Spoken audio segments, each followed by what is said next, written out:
There are three classes of people in every society, in every city, in every country.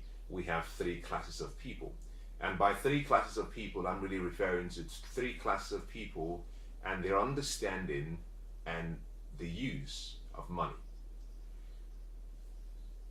We all fall into one of many classes, and for some of us, we journey through one class to the other as we grow old, or as we become much more responsible or much more financially intelligent. The first class of people are those who have a level of earning. They make money, but they spend more than they earn, so they are always in a deficit. The second class of people are those who earn, but what they spend is equal to what they earn, so they're left with nothing after paying off all of their expenses. In other words, the income, I, and the expenses, E, are equal. The third group of people are those who have what we call a surplus of money. What they earn, the income, is far greater than what they expend, the E. So they have surplus after they've paid off all of their expenses. Now, interestingly, I want you to ask yourself the question, which of the three groups do you fall under? Because irrespective of the three groups you fall under, you need to have a better understanding about money. You also need to have a better understanding about how, number one, to protect the money you earn or you have. Number two, to increase the money you earn or have. Number three, to secure the money you have, then to multiply it, and more importantly, how to pass it on, either to the family that you love very much, or perhaps your favorite foundation or religious institution or educational institution. Irrespective of the group you find yourself, from my experience, I've found, because I have journeyed through all of those various groups, and we all start somewhere. Depending on the quality of financial education you're given at a young age, it decides where you begin. I grew up not really having a lot of financial education. No one really taught me about the purpose of money, the value of money, and how to use it. For some reason, we grew up thinking that money was something to be used just for spending. But that is not the purpose of money. We also grew up with this almost what I would call an inner belief that because money was the root of evil, that we had to do everything we could to get rid of money. So subconsciously, whenever we had money, we had to spend it because we felt it was the purpose was to get rid of it. But also we were never taught about wealth and accumulation and how wealth has various faces and facets. And the more you study wealth, the more you practice wealth, the more wealthier you become. None of that was explained at a young age to myself.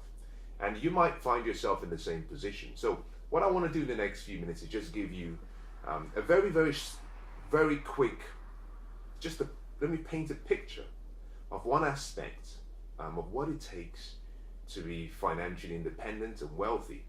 And also what it takes to take yourself from even being wealthy to being rich.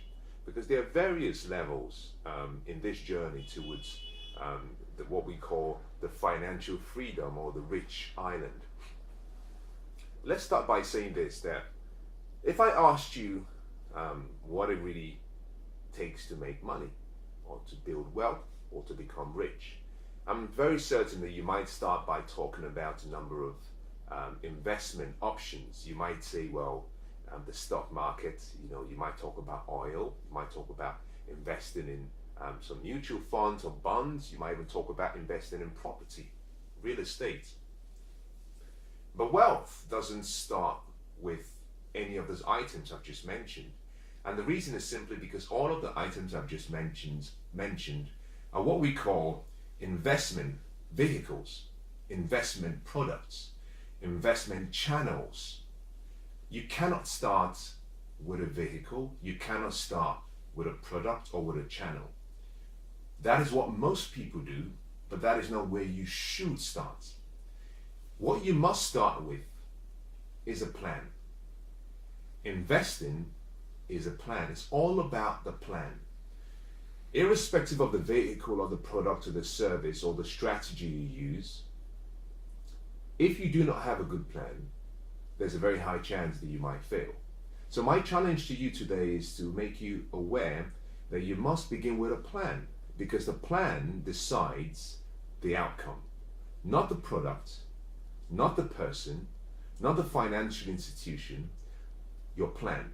You have to have a plan. You have to plan what you want to do, and then you have to work your plan. So let me start by saying this. There are 4 key areas in taking yourself from a place of less means to taking your place to a surplus means position. If you find yourself in the first group of people who have little or nothing, or who spend more than they earn, then something has to change. Something has to change, because it's a sign that the equation is not balanced in the right direction. If your income does not equal and does not exceed your expenses, then it's an indication that something has to change. And in some cases, that could be a behavioral pattern. It could be how you live. It could be that you simply have to get maybe more creative in how you spend or use money. So let me start by saying this. To create wealth, to become financially independent, to become financially free, to become rich, you need a combination of various plans and strategies. The first is protection. Now, if you're writing with a journal, it's worth noting now, protection. The second is how you increase your wealth. The third is how you secure your wealth. The fourth is how you multiply. Now that is connected to increase, but now I'm talking about multiplication. You see, let me just stop and just say this, and I hope this comes across well. In the success equation, in the wealth equation, multiplication leads to increase. Addition leads to a very mediocre average life. You could start with addition, but you must drop the addition and go for multiplication. Same symbol, inclined or rotated differently. You have a plus sign, all you have to do is rotate it and you have a multiplication sign. But although it's the same symbol, when orientated in a different angle, going from addition to multiplication, the compound effect of multiplying is much, much more than addition. But in so many cases, you have to sometimes start with addition. You have to learn how to add, then you learn how to multiply, because now you're dealing with much bigger numbers and multiples when you're multiplying. Everyone has to start with protection. And let me just explain that very briefly.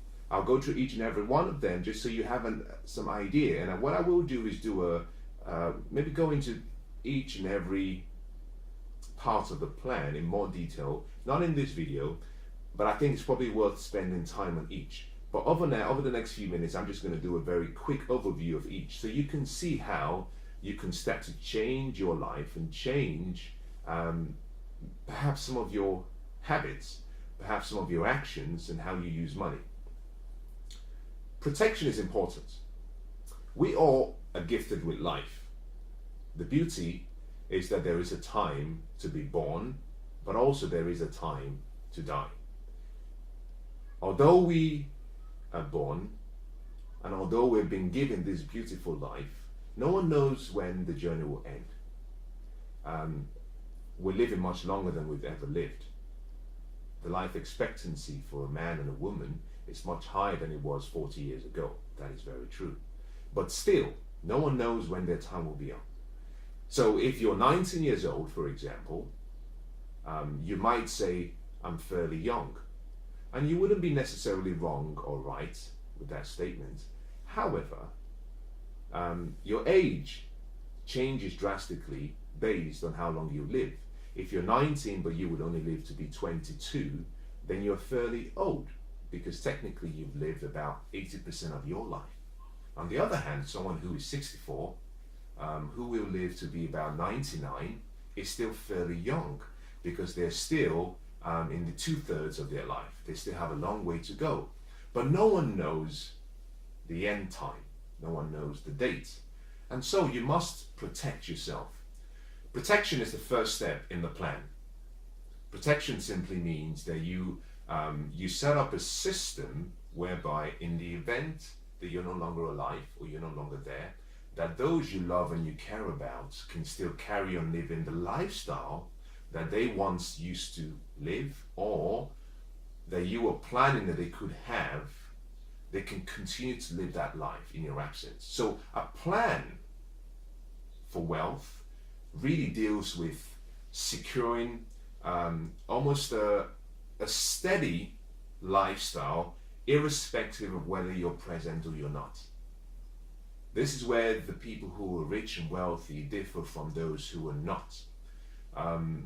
In many cases, you see people who have a family, and unfortunately, if the breadwinner passes away, the family goes from living maybe a middle-class family lifestyle to living a poor lifestyle.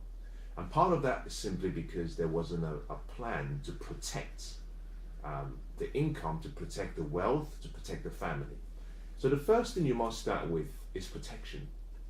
There's a very simple way of doing this, and that is life. We all been given life, but you can have what we call life insurance. So the first thing I would recommend is if you're trying to build wealth, if you're trying to create what I would call a fortress around your family, in such a way that they're always cared for and provided for, whether you're present or you're not, you must start with protection. You must get life insurance. Now, if you do not have a family and you're single, it's perhaps not as critical, but it's still necessary to explore and see whether a life insurance is a good option. I believe it should be for everyone, but more important for those who have a family. Now, let me say this. There are various levels of life insurance, and this is where you have to go and seek special advice from a financial planner, because they can guide you on the various options that are available.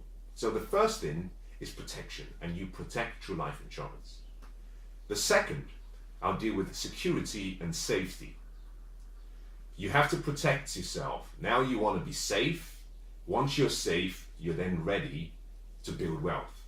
Now, under the safety category, under the secure category, one of the things you have to do is ensure that you have enough money coming in, but also being securely stored, such that in the event of an unforeseen catastrophic issue in your life, that you're still covered. And I'll give you two examples of how you can do this. Number one, you are the most important person in your life. You're the most important person in your world. If you are an employee, then the first line of expense from your salary is always your taxes. As an employee, you were paid with post-tax income. What that means simply is that the government will get paid first before you get the balance of your pay. But there is an opportunity where you get to pay yourself first. Now, if you've read any of the great books, if you've read any of the great advice or great strategies used to build wealth, then you may have come across a principle called pay yourself first. The pay yourself first principle is the principle for building wealth, but also is the principle for providing safety and security to yourself and your family. Now, in most, not all, but in some companies, an employer might give an opportunity for the employee to join a pension scheme. And in many cases, the employer will offer what we call a matched contribution. The employer might say, if you contribute up to 4% or 5% of your salary to your pension, we'll match it. Or they might even say, whatever you contribute up to a certain limit, we'll match it. This is great. and this is something you should perhaps consider exploring. We live in my generation. My generation, unfortunately, we focus too much on the now, on the present. We don't think too much about the future. And the difference between those who are successful and those who are not is simply this: that successful people do daily and consistently what the average person only wishes to do occasionally. What you do every day decides what your future would be. If you can delay gratification, if you can do today and take actions today such that your future is more secure, then you have a great foundation to building wealth. Unfortunately, if you're more concerned about consumption, if you're more concerned with keeping up with the Joneses, if you're more concerned about buying the latest accessories and items so that you look good, then that might be a challenge for you, because who knows, 20, 30, 40 years from now, you might look back on your life and say, I wish I had done things differently. So you have to start by taking the opportunity that is in front of you. I believe that life offers us opportunities. And in so many ways, one of the greatest opportunities we all have, if you are an employee, is a pension scheme, which is your ability to save money before paying your tax. So the way the system is set up, a portion of your salary can be removed from your gross salary before it's taxed. What we call it is a tax deferred savings plan. Let me make it very clear that a pension scheme is not an investment strategy. That's where a lot of people get confused and led down the wrong path. Saving and investing are two opposite sides of a coin. They do not mix. You have to save enough to be able to invest, but saving will not get you to be an investor. Investing requires more financial education, more strategic planning compared to saving. And if you were looking at both, it's similar to perhaps deciding that you want to fly from London, England to Paris. You can walk, you can choose to ride a bicycle, you can ride in a car, you can fly, you can take the Eurostar. If you were to take the Eurostar, you'll be in France and Paris in 2 hours and 30 minutes. If you decided to walk, it will take you about 48 hours. So you see, very two different strategies. Saving is like walking from London, England to Paris, France. It's one, very tiring. Number two, it takes much longer. When you arrive, you're exhausted. You perhaps wouldn't enjoy the vacation or whatever you traveled for. On the other hand, in 2 hours, you can sit down on a Eurostar. Someone else can do the driving, which means you're leveraging time. You're also leveraging energy and efforts. You can spend your time on the train working, finding new strategies to make more money, spending that time in conversation with your loved ones. You can arrive in Paris very, very, very early. You're still energized. You can enjoy your trip. Saving is not investing. So you have to understand that. A pension scheme or investing in a pension scheme, and I'll use that word investing only from the basis that you're allocating a certain portion of your money towards a pension scheme. But I should perhaps change it to saving because it's quite misleading. Whatever you contribute to your pension scheme is important, but it doesn't lead to wealth. You will not get wealthy investing in a pension scheme. You will not get wealthy investing in a pension scheme. That was a very obsolete idea, that you invested in your pension scheme until you were 65 and then you retired and then you became a millionaire. For a number of reasons, and I don't want to dwell on this because there's so many other things I would love to talk about. Let me just say this. If you understand money, then you understand that what we call money really is a currency. Depending on what part of the world you're in, you're listening from, there is a currency for that particular country. In England, we have the pound, the British pound. In the United States, there is the American dollar. In various parts of Europe, they have the euro. Depending on where you are, you have a different currency. The word currency comes from the word current, which means it has to keep moving. Unfortunately, because it has to keep moving, parking it Placing your money in an account and leaving it in that account as a currency is a very risky strategy for saving. Why? Because the purchasing power of that currency will continue to decline in value. When you put money into a pension scheme, in many cases it's kept in that saving account because you're really loaning that money to another financial institution for them to invest on your behalf. But whenever you invest in a pension scheme or your pension account, the money is saved there for almost a duration, in some cases for 40 or 50 years before you can use it. And therefore, the purchasing power of that money continues to decline. So investing or saving in a pension scheme is not an investment strategy, it's a saving strategy. But it's an important strategy because it helps you become safe and secure. So we've talked about the protection element of your plan. The second element of your plan is the secure and safety element. And that is where I'm suggesting that you invest, or rather you divert some of your income, pre-tax income, and my recommendation is for you not to exceed 5%. You can invest between 2 and 5%, but don't exceed 5% simply because it's so much of your money being put in a savings account. And part of the reason I say that is also because although it's tax deferred, what I mean by that is pre-tax, you pay that before you're taxed. It doesn't exempt you from taxation because your taxes are simply deferred. When you get to 65 years old or whenever you choose to retire and you want to cash what you've been saving, the government now has to be paid. And what is very sad is that you now have to pay at the maximum tax rate.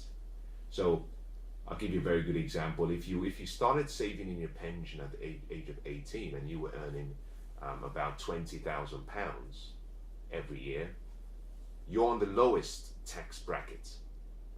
You're on the lowest tax bracket. When you move up to about £45,000, you move into another tax bracket, which is the higher tax bracket. When you move from about £46,000 up to about £90,000, you move into the next level of tax bracket.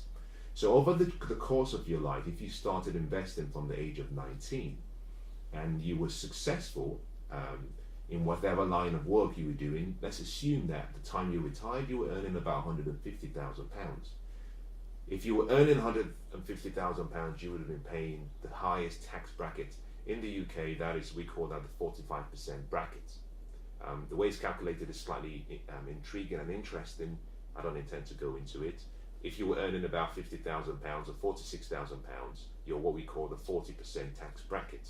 Again, it's calculated differently. If you were earning £22,000, it's calculated differently. You're in the lower tax bracket. So, when you come to retire and you want to cash out all of your money, you're taxed at the highest tax rate. So although you started saving at a very young age in a lower tax bracket, you finished in a very high tax bracket, and that tax bracket is what is used as a basis for calculating how much tax you owe to the government. So it's a secure path, it's a safe path, but it's not going to get you wealthy or rich, but it's necessary. So the first thing you have to do for your safety and secure plan is contribute to your pension. Personally, I don't really believe in the pension scheme, but it's a safe and secure path. And if you're contributing 2%, for example, which is typically my preferred number, between 2% and 3%, if you also have an employer who offers a matched contribution, let's assume you're contributing 2.5%, and your employer says we'll match that, then it means in a month you have 5% of your income going towards your what I call your savings account, which I think is great. So all you're giving is 2.5%, but you're getting 5%, which is perfect. Now the second part of the safe and secure path and plan is you need to have enough cushion, we call that cushion, as you try to build wealth. I started the video session by talking about 3 groups of people. People who have a deficit at the end of every month because they spend more than they earn. People who have a net neutral life, because what they earn, they spend all of it. They don't spend more, but they have nothing left. And finally, you have those who have a surplus. They make more money than they spend. What I found is, if you're going to build wealth, one of the most important things you need is focus. You need so much focus so that you don't get distracted by things that happen to you on the journey towards building wealth. And I said the first thing you have to do is protect yourself. You protect yourself such that in the event of maybe a loss of life, a critical loss of health, you become really ill, you have life insurance that covers you. Let's assume that doesn't happen. Let's move to the next. We said, okay, you also need to have money set aside in a safe plan, so you're contributing towards your pension, so you have some safety and security for the future. But what tends to happen the most is, many people who join what we call the vehicle towards the wealth island are distracted, and they get off the vehicle along the way because something happens. What happens typically is that they have a financial setback. It could be perhaps they lose a job. It could be that perhaps they have a reduction in their salary. Maybe the company is going through financial problems and has asked for some employees to take a pay deduction or pay cuts. It could also be they have a setback due to ill health where they cannot work for a few months. In many cases, they are diverted and their focus is broken from their wealth building plan, and they have to deal with this unforeseen but also unplanned issue in their life. So my recommendation is this: you should have some amount of money set aside before you start investing. Whether you have credit card debts, whether you have debts that much more than you can afford to pay, you need to have a security emergency fund set aside. The emergency fund simply should be where you've saved up between 6 months and 12 months of your monthly expenses. So for this to work well, you should know what you need every month. Your monthly expenses, not your income, your expenses. You need 6 months as a minimum of your monthly expenses saved in a completely different account where you cannot even touch it, and is set aside to deal with emergencies. This is important because when you're on your wealth building plan, if something happens, you have 6 months at least to still be able to maintain the lifestyle you've been living whilst you try and correct and stay focused on the future. Many people tend to have little or no money set aside. So whenever they have a crisis, it breaks their focus. They turn around and go back to solve the problem, and unfortunately, they're never able to get back on the same vehicle because the vehicle has since left. You must have your emergency savings set aside, 6 months up to 12 months. You get to choose. Now, once you've done those, what you've created for yourself is a good foundation. That foundation is now what you can start to build your future on. You have protection, you have security, you have safety, you have emergency coverage. Now you can focus on building wealth.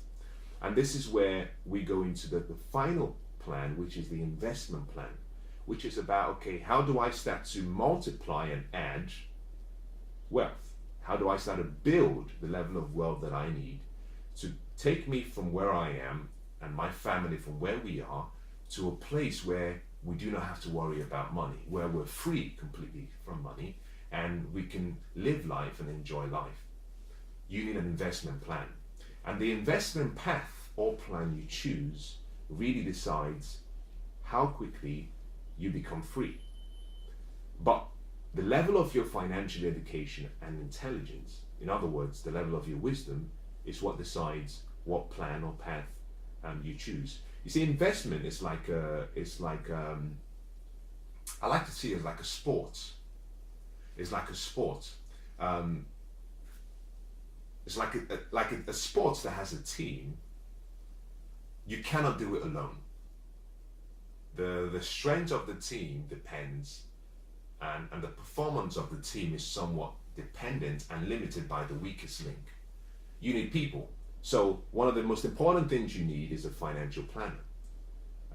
You need yourself, because you'll be the one making the decisions. And then you need the investment vehicles and the investment products or services that would help you take what you have and start to multiply it. The investment side of the plan is not something I'll discuss here in detail, but I'll say this before I summarize what we've talked about so far. Investing is an active process. It's a process that requires a lot of financial education and intelligence. It requires a lot of time, effort, and dedication. It's not something that you allocate to someone else and hope that they make the right decisions. Investing is active. It's not a passive decision. Saving money in your pension scheme is a passive decision. You simply have to agree to a certain amount every month, a percentage of your salary. It's deducted automatically. You don't have to do anything. It's directed to an institution you've selected, and they do the management and the investing and trying to multiply those funds for you. So it's a passive strategy, but investing is active. Many people never achieve a level of wealth or financial freedom they deserve simply because they delegate the most important part of the plan, which is the investing part, to other people. They delegate it to a financial manager, they delegate it to a stockbroker, or someone who is a planner. That's the biggest mistake. This is where you get to choose your future for yourself. And to take that decision and put in the hands of another person is you giving away your power of choice. So I'll say this: investing requires a lot of financial education, and it requires effort on your part. So let me summarize what we've talked about today as we conclude. First of all, ask yourself a simple question: what group of people do I fall into? Am I in the group that spends more than I earn? So at the end of every month, I have more days left than I have income to support me. Number two, do I spend everything I earn such that at the end of every month, I really have nothing left to either save or invest? And number three, am I spending less than I earn? Now, irrespective of what group you find yourself, you must understand that to create wealth, you need a plan, and your plan comes in a number of parts. It's like components. You need a plan on how to protect yourself and your family, a plan on how to create safety and security for yourself and your family, a plan on how to multiply the wealth or the little money you have, if you have a surplus remaining after paying all of your expenses, but also a plan on how to create and become financially independent, which is an investment plan. I'll talk about the three of them quickly. The first part, which is the protection plan, is where you must start. Before you buy a house, protect yourself. Before you buy a car, protect yourself. If you have a family, that's the most important thing, because you have a responsibility to your family beyond your life. We wish, and I wish for you, long health and good life and prosperity and happiness and joy. But none of us can say when the end will come. So protect your family. You need protection. And the best way to do this is through life insurance. Sit down with a financial planner and choose the right insurance plan for the family. And let me say this, let me direct this perhaps to the person in the family that is not the breadwinner. It could be the man or it could be the woman. Sometimes when we come together, promises are made. And in many cases, a man marries a woman and makes a lot of promises, but also the lady marries the man and makes a lot of promises. And if you're not the breadwinner in the house, it's important you sit down with your spouse, and it doesn't have to be a formal, kind of formal agreement. Whether you're civil partnership, whether you're married, whether you just have a boyfriend or girlfriend or a partner you've been with for a long time, as long as you care for someone well enough to ask them to spend all or portion of their life with you, then you owe them some responsibility to secure them beyond your life. If you have kids, if you have perhaps parents who look up to you, who are dependent on you, if you have dependents, you need to secure their future. So I would say start by getting life insurance. The second thing I would say is moving into now the safety and the secure path is you need a way to make sure that you have a cushion to support the family. Two ways you do this: invest in your pension. Now, investing in a pension, I use the word investing, but it's, a pension scheme is not an investment scheme, it's a savings scheme. And my recommendation is if your line or business or your employer offers you a matched contribution, then because it's deducted before you pay taxes, it's worth exploring. And my recommendation is you can invest up to about 5% of your gross income. If you have a matched contribution, then perhaps that should be dropped down to 2.5%, so that 2.5% is then offered by your employer, and so you have a total of 5%. That helps you create security for the future. Not complete security, but it offers you one secure path to the future. Because you never get to see the money, you don't feel as though you've missed out on anything. Now, the second thing you have to do is you must have between 6 and 12 months of emergency saving set aside to cover any unforeseen issues along the way. And this is 6 to 12 months of your expenses. You place in a different account such that when you start to build wealth, when you start to invest, your focus is not broken.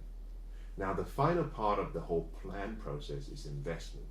How you invest now. Okay, how do I start to multiply my income? And that in itself has various forms and methods and vehicles, and that requires a lot of financial education. Now, I hope that's been very useful.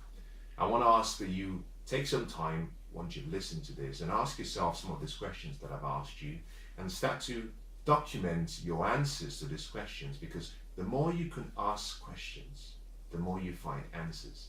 All of the secrets of life are hidden in questions. You see, your future is dependent on the quality of the questions you ask. You ask empowering questions, you'll find the answers. If you do not ask questions, then the answers remain concealed to you. So sit down with yourself, sit down with your family, sit down with your loved ones, and start to pull together perhaps the answers that you need to get you to the future you want. God bless.